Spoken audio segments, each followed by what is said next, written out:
Okay, we're going to start over again. Okay. Having a little trouble with this camera, but this is probably the first of many trials and tribulations before we get this project taken care of.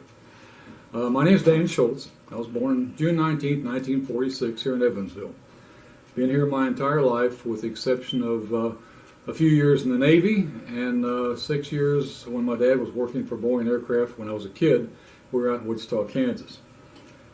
I suppose it was probably the 5th grade when the call went out for kids who wanted to be in band. I was at Delaware Grade School at the time in Evansville, and I messed around, and I was the last kid to the band room, and the old boy handed me an old Kahn E-flat tuba and a fingering chart and said, "Here you go, kid, take it home and learn how to play it. We don't know much about it, but you'll figure it out." It came sort of naturally because I was taking piano lessons when I was a kid. Mom wanted to make sure we learned something about music, so my sister and I both were taking piano lessons from an old fellow that used to come to the house. I don't recall what day it was, but I know I used to always hate to see him coming up the sidewalk because I knew I'd have to put on a shirt and come in from outside and go in and play the piano for an hour. Played the tuba in the grade schools and in junior high school. Wichita, Kansas, in high school. Finally moved back here in high school. Went to Boise my sophomore year. Played tuba in band there, and apparently migrated from E flat to B flat because I know there were sousaphones, and even at that time, an E flat sousaphone was fairly rare. So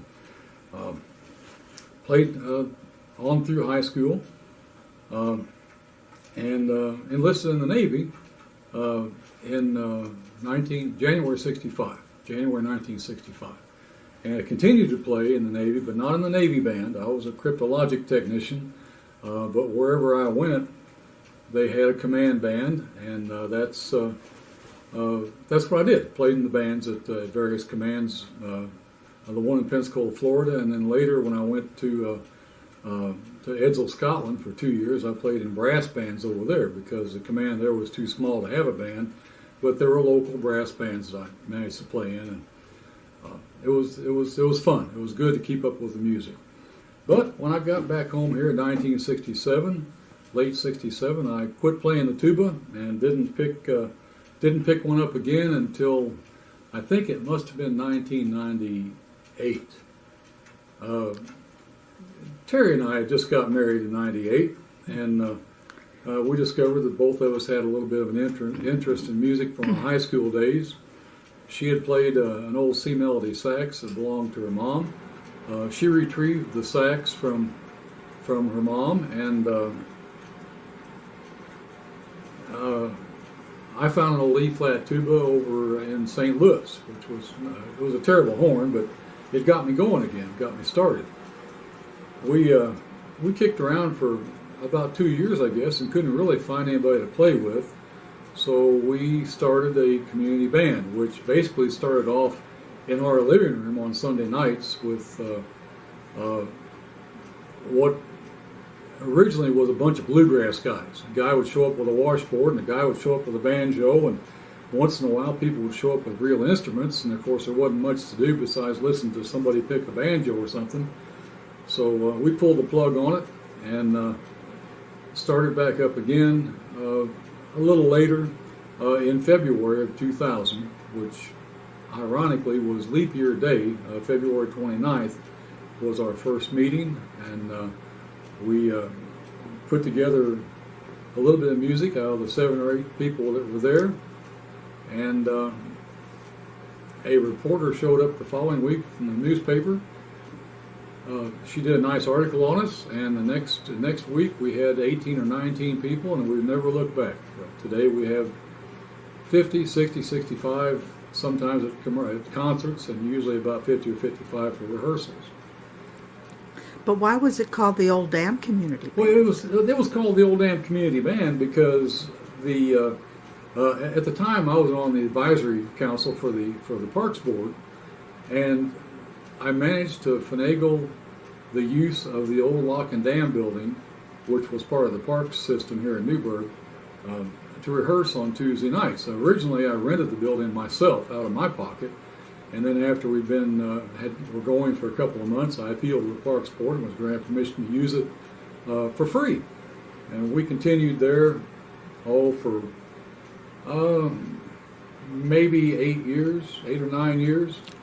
And that building was shut down for renovation.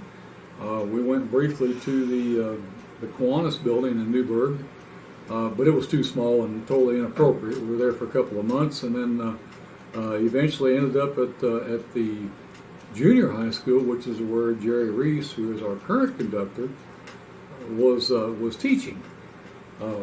When the new South Middle School opened, Jerry went there to teach, and we naturally followed him to his new band room. We've been basically there ever since. We've been there for about 6 or 7 years now, and Jerry is still a conductor of our band.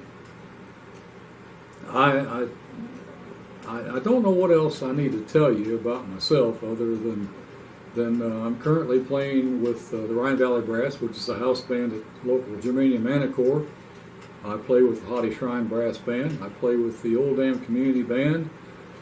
We've got a group we jokingly call a day band because it's a bunch of geezers that get together at my house, or Terry and I's house, on Thursdays because we're retired and we've got nothing better to do during the day. On Saturday mornings, the Little Old Dam Band, which is a Dixieland offshoot of the Old Dam Community Band, gets together at our house for rehearsal at 9 o'clock when we're not doing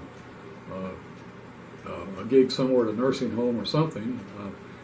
Still not for profit. Any donations we get all go to support the community band anyway. So it's all for fun. The band is a bona fide not for profit. We pride ourselves in as much as we don't really have any annual dues. We're still self-supporting. We've got a few people that give us a little money throughout the year, and we get a few small grants, but we do pretty good.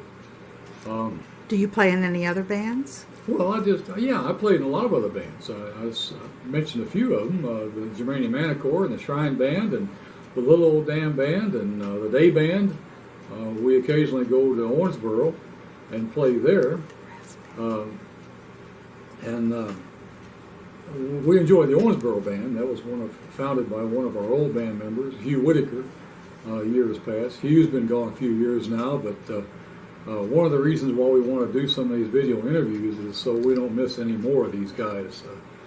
We failed to really document people like Hugh and Jim Sermersheim and Al Barthlow, and there have been a few others that have gone before us that we wish we'd had a little video to look back on to them.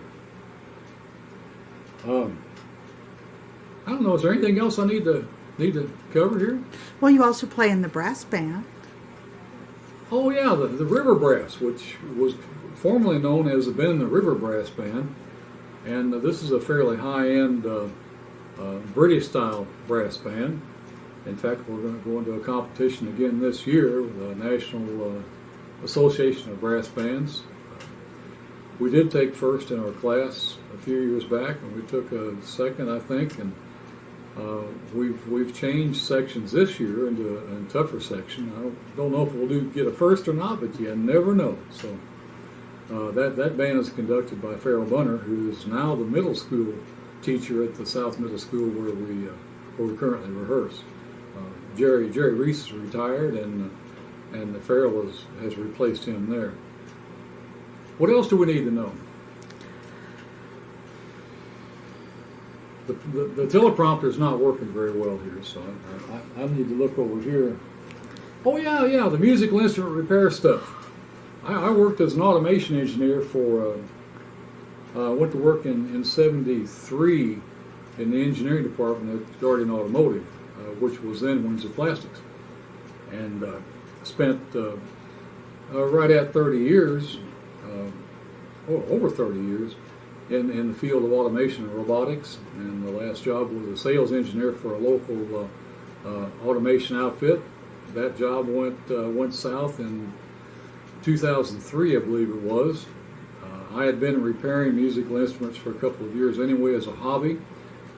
Actually, it was out of necessity. If you're going to play a tuba, you better know how to fix it. because most of your local music stores don't really get into these big ugly horns like this. So when the automation job went kaput, and I just kind of slid into retirement and generated a little hobby income fixing these things. I enjoy a market, people all across the United States and a few around the world that send their stuff to me to have it fixed. Let's see, what else we got? Oh yeah, Terry and I got married in February 10th, 1998. I think I said that already, but it's worth repeating because she's a good girl.